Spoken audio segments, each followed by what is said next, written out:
అనగనగా ఒక అందమైన అడవి ఉండేది. అందులో రకరకాల జంతువులు, పక్షులు ఉండేవి. ఆ అడవిలో ఒక కొంగ, నక్క స్నేహంగా ఉండేవి.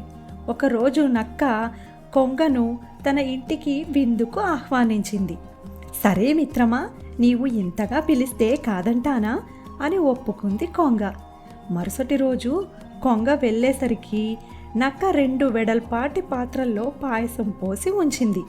కొంగను చూడగానే రా మిత్రమా రా అంటూ ఆహారాన్ని చూపించింది. కొంగను తిను అని చెప్పి నక్క తినడం ప్రారంభించింది. కానీ కొంగకు తన పొడవాటి ముక్కు వల్ల వెడల్పాటి పాత్రలోని ఆహారం తినడం రాలేదు. అప్పుడు నక్క, ఏంటి మిత్రమా తినడం లేదు, నీకు వద్దైతే నేనే తింటాలే అని 2వ పాత్రలోది కూడా మొత్తం తినేసింది. నక్క చేసిన పనికి చాలా బాధపడింది కొంగ. ఎలాగైనా నక్కకు బుద్ధి చెప్పాలనుకుంది కొంగ. కొన్ని రోజుల తరువాత నక్కను తన ఇంటికి విందుకు ఆహ్వానించింది కొంగ. 2 పొడవాటి పాత్రల్లో చేపల పులుసు వేసి ఉంచింది.